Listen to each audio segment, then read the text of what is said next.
ഹമാസിന് മുന്നറിയിപ്പ് നൽകിയിരിക്കുകയാണ് അമേരിക്കൻ പ്രസിഡന്റ് ഡൊണാൾഡ് ട്രംപ്. ബന്ദികളെ മനുഷ്യകവചമായി ഉപയോഗിക്കാനുള്ള ഹമാസിന്റെ നീക്കത്തിനെതിരെയാണ് ട്രംപിന്റെ മുന്നറിയിപ്പ്. ബന്ദികളെ ഉടൻ മോചിപ്പിക്കണമെന്നും ട്രംപ് മുന്നറിയിപ്പ് നൽകുന്നുണ്ട്. ഇന്റർനാഷണൽ ഡെസ്കിൽ നിന്ന് ബി.കെ. സുഹൈൽ വിവരങ്ങൾ നൽകും. ബി.കെ. സുഹൈൽ, ഇന്നലെ ദോഹയിൽ നടന്ന ഉച്ചകോടിക്കൊക്കെ ശേഷമാണ് ട്രംപിന്റെ ഇത്തരം ഒരു മുന്നറിയിപ്പ് കൂടെ വന്നിരിക്കുന്നത് എന്നുള്ളത് കൂടി ശ്രദ്ധേയമാണ്. എന്തൊക്കെ കാര്യങ്ങളാണ് ട്രംപ് പറയുന്നത്? ജെൽസി, ട്രൂത്ത് സോഷ്യലിലൂടെയാണ് ട്രംപ് മറ്റൊരു കള്ളം പ്രചരിപ്പിക്കുന്നത്.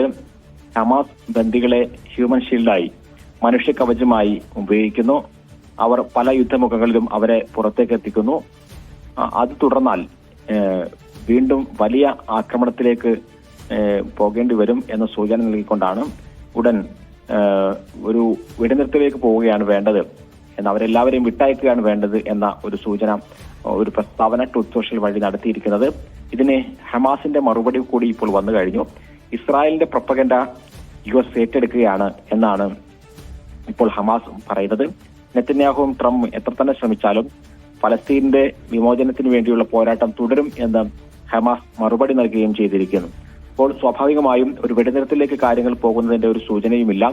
ട്രംപ് ഭീഷണി നൽകുന്നത് ഹമാസിനാണ്. യഥാർത്ഥത്തിൽ കഴിഞ്ഞ ദിവസങ്ങളിൽ ഭീകരാക്രമണം നടത്തുന്നത് ഇസ്രായേൽ പ്രധാനമന്ത്രി ബെന്യാമിൻ നെതന്യാഹുവിന്റെ നേതൃത്വത്തിലാണ് നമുക്കറിയാം. പക്ഷേ നെതന്യാഹുവിന് വീണ്ടും വീണ്ടും മറ്റു രാജ്യങ്ങൾ ആക്രമണം നടത്താനുള്ള സ്വാതന്ത്ര്യം നൽകുകയാണ് ട്രംപ് ഭരണകൂടം.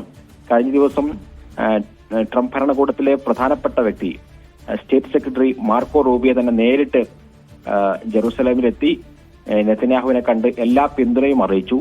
ആ യുദ്ധം അവസാനിക്കുന്നതുവരെ കൂടെയുണ്ടാകും എന്ന സൂചനയാണ് അമേരിക്ക നൽകിയത്. അപ്പോൾ ഈ യുദ്ധം അവസാനിപ്പിക്കാനുള്ള യാതൊരു ലക്ഷ്യവും അമേരിക്കയുടെ കയ്യിൽ ഇല്ല എന്നുള്ളത് തന്നെയാണ് സത്യം. മാത്രമല്ല, ഈ കഴിഞ്ഞ ദിവസം ഖത്തറിൽ ഇസ്രായേൽ നടത്തിയ ഭീകരാക്രമണം, ആ ആക്രമണത്തിന് തൊട്ടു മുമ്പ് അത് ട്രംപിനെ അറിയിച്ചിരുന്നു എന്ന് കുറച്ചുകൂടി വ്യക്തമായ റിപ്പോർട്ടുകൾ ചില US മാധ്യമങ്ങൾ നൽകുന്നുണ്ട്. ട്രംപ് അത് നിഷേധിക്കുന്നുമുണ്ട്. ഏതായിരുന്നാലും ഈ കഴിഞ്ഞ ദിവസങ്ങളിൽ 50-ലധികം വരുന്ന ആളുകളെയാണ് ഗസയിൽ ഇസ്രായേൽ കൊലപ്പെടുത്തിയത്. ആ സന്ദർഭത്തിലാണ് ഈ ട്രംപ് പറയുന്നത് ഹമാസിന് മുന്നറിയിപ്പുമായി രംഗത്ത് വരുന്നത്. യഥാർത്ഥത്തിൽ വീണ്ടും വീണ്ടും ആക്രമിച്ച് ഗസയിലെ മുഴുവൻ വലിയ കെട്ടിടങ്ങളും തകർത്ത്, ജനവാസ മേഖലകൾ മുഴുവൻ തകർത്ത് നെതന്യാഹുവിന്റെ ആ ഭീകര പ്രവർത്തനങ്ങൾ മുന്നോട്ട് പോകുമ്പോൾ അതിനെ മുഴുവൻ അവഗണിക്കുകയും ഹമാസിന് മുന്നറിയിപ്പ് നൽകാൻ ശ്രമിക്കുകയുമാണ് ട്രംപ് ചെയ്യുന്നത്.